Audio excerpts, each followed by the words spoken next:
गन्ने का रस उड़द के दाल आटे वाले से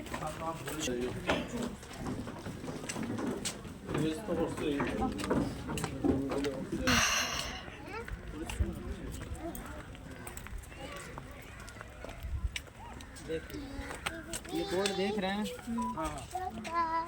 यहाँ लिखा है site of temple number 3 before excavation, यानी कि खुदाई से पहले माटी का डीपी दिखता था। जब इसकी माटी को हटाया गया तब जाके ये जो आपका बोई में छप गया। ठीक है, तो इनको प्रे करने का स्थान ये है, प्रे करने का मंदिर।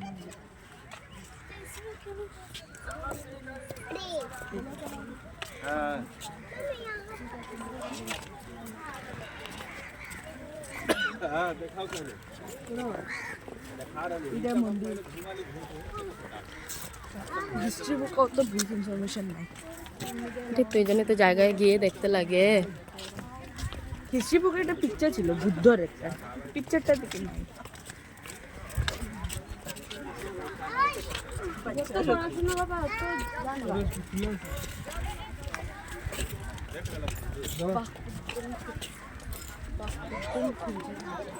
আমি কি বলছি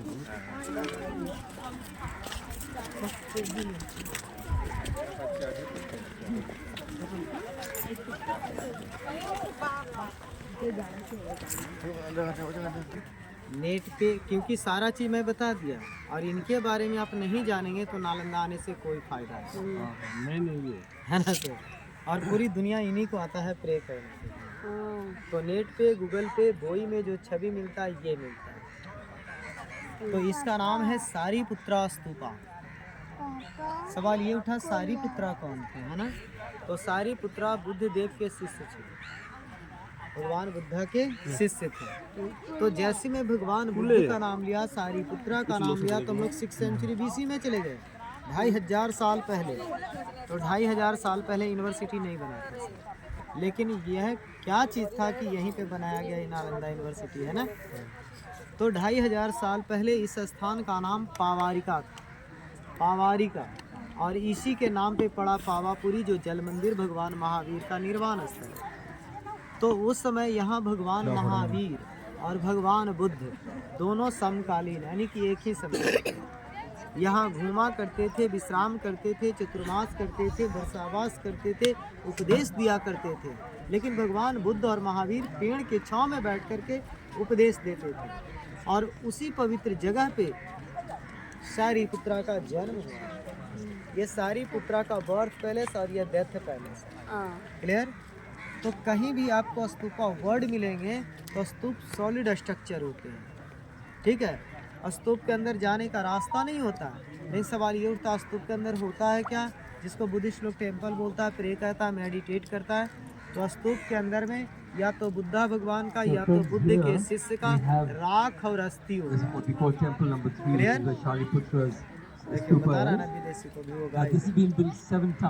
क्लियर, तो ध्यान देंगे जितने भी हम एंशिएंट स्तूपा पढ़ते हैं, जैसे सांची में सांची स्तूप है, सारनाथ में धमनी स्तूप है, केसरिया में, वैशाली में, कुशीनगर में, हमारे नालंदा में, अदर कंट्री में। तो जहाँ भी आपको स्तूपा वर्ड मिलेंगे एंशिएंट पढ़ना। ये सारे कौन बनाया, सम्राट अशोक ने बनाया। तो ये कितना पुराना है दादा, 2300 साल पुराना, क्योंकि अशोक का पीरियड कब है, 3rd सेंचुरी BC, है ना। यूनिवर्सिटी तो AD का है, यहाँ पॉइंट की बात है। तो उन्होंने कलिंगा युद्ध के बाद बौद्ध धर्म जब अपनाया था, तो उनकी बेटी का नाम था संघमित्रा, जो श्रीलंका गई। उनके बेटे का नाम था महेंद्र और कुणाल, जो अदर एशियन कंट्री में गए, ठीक है। तो कहने का अर्थ हुआ कि इतना बड़ा प्रतापी राजा, इतना अच्छा, है ना अशोक, वो भी हृदय परिवर्तन हो गया और शांति के मार्ग पे चला। और इस तरह से स्तूपा जो राजगीर में है ना, विश्व शांति स्तूप, यानी कि स्तूप शांति का प्रतीक देता है, यानी कि लड़ाई झगड़ा में कुछ हासिल नहीं होने वाला, ये इंडिकेट करता है। क्लियर, तो दिक्कत यहाँ तक। तो ध्यान देंगे, ये जो स्तूपा है ये 7 लेयर में बनाया गया, ठीक है ना। और 7 लेयर में, यानी कि कहने का अर्थ हुआ कि जैसे जैसे किंग लोग आते गए, नालंदा का ये बिल्डिंग बनाया, और ये स्तूपा को भी डेवलप किया। क्लियर? ये गोल गोल जो दिखाई दे रहा है ना, जहाँ भी आपको दिखाई देंगे अंदर में भी गोल गोल, ये सब क्या है? गुरु लोक का स्तूपा है, जस्ट लाइक समाधि स्थल। ठीक है सर, तो जस्ट लाइक समाधि स्थल, क्योंकि बौद्ध धर्म में मूर्ति पूजा नहीं होता था सर। बौद्ध धर्म में मूर्ति पूजा कब हुआ? जब बौद्ध धर्म दो भागों में बटा, एक हीनयान और एक महायान।